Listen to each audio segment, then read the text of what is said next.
안녕하세요. 교수 아카데미 오늘 6번째 시간 유다를 구원하신 하나님 최우선 일을 예언하시다 함께 보도록 합니다.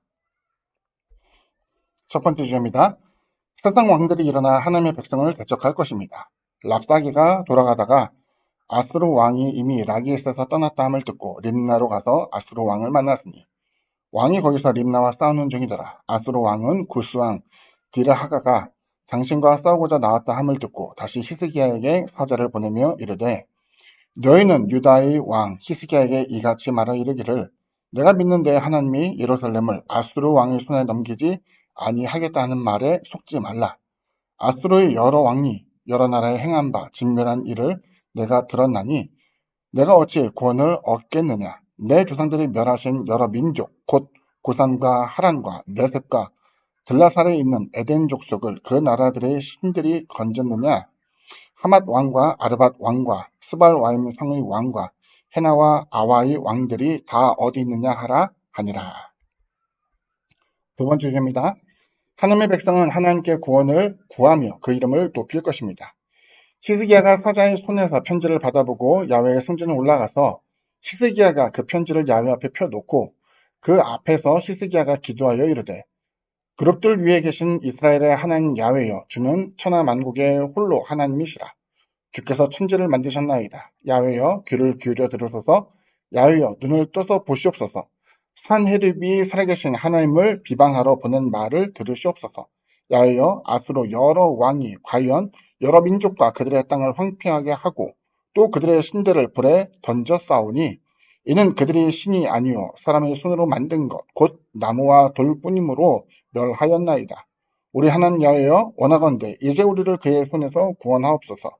그리하시면 천하 만국이 주 야훼가 홀로 하나님이신 줄 알리이다 하니라. 세 번째 주입니다. 하나님은 자기 이름과 자기 백성을 위해 승리하실 것입니다.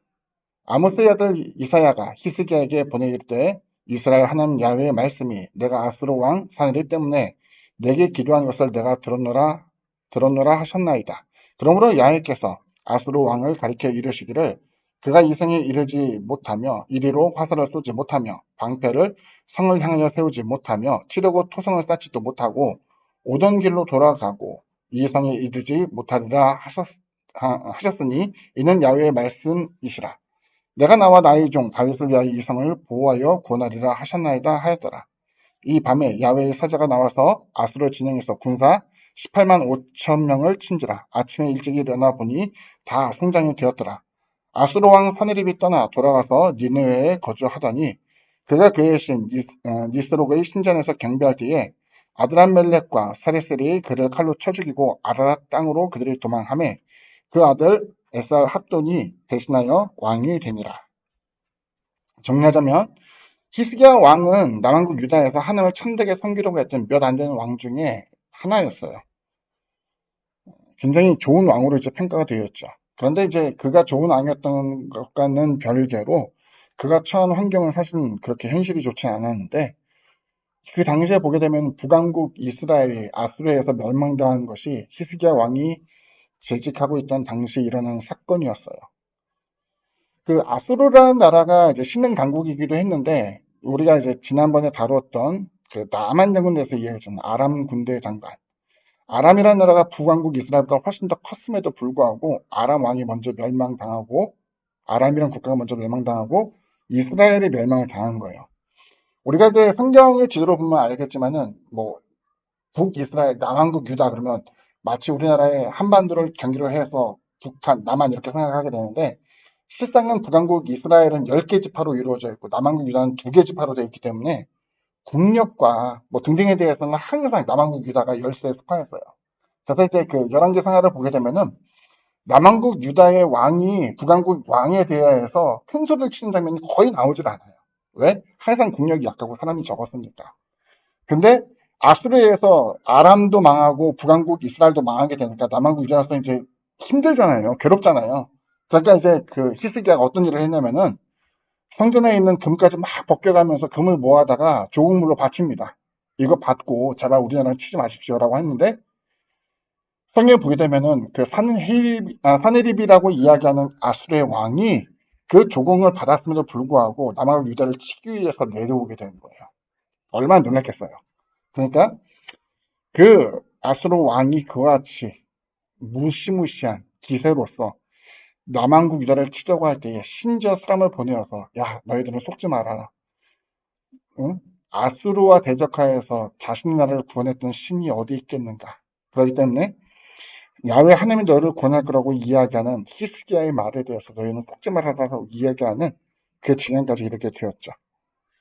자, 두 번째 내용 봅니다. 아수르 왕은 조공으로 만족하지 않고 라게스를 점령했고 남한국 유다를 차지하러 내려오고 있었습니다. 여기에서 이제 히스기야가 놀라운 신앙의 전환을 보이죠. 옷을 찢고 하나님 향해 기도했고 하나님의 도움을 간절히 청하였습니다. 그리고 이 본문에 보게 되면은 열왕기 하에 대한 내용도 있지만 그 이사야서에도 이제 이 내용이 같이 반복돼서 나오기도 해요.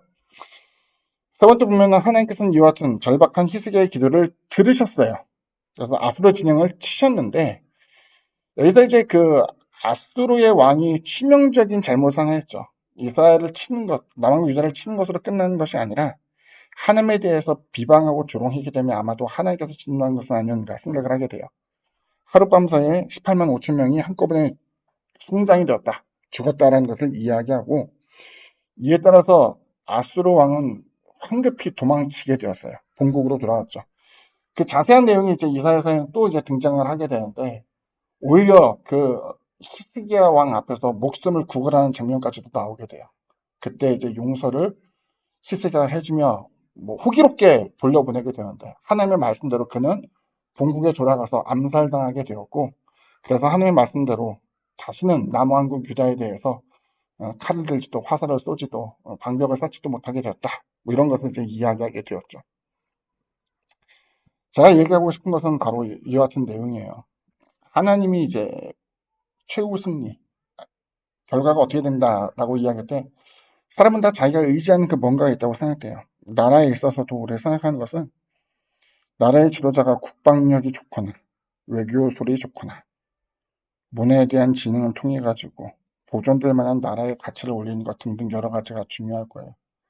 근데 적어도 이 히스기야를 통해서 보여주게 되는 것은 그것의 항목에는 반드시 신앙이라는 것도 함께 들어가야 된다라는 생각도 하게 돼요. 그래서 이제 히스기야가 이야기하는 그 신앙이라는 것은 단지 하나님께 기도를 했다라는 것으로 끝나는 게 아니라 그는 참되게 하나님을 섬기려고 했던 사람 중에 하나였다는 것을 우리가 좀 떠올렸으면 좋겠어요.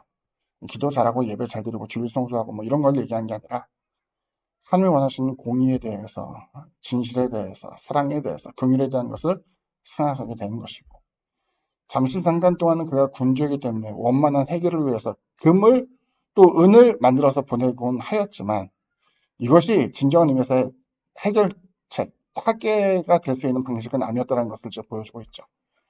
아무튼 이 내용을 보면서 우리가 하나님을 의지하고 의뢰한 것에 어떠한 하나님의 구원이 주어진가를 생각해 볼 수 있는 그 같은 고민되는 생각해 볼 수 있는 그런 시간이 됐으면 좋겠습니다. 오늘 강의 여기까지입니다. 감사합니다.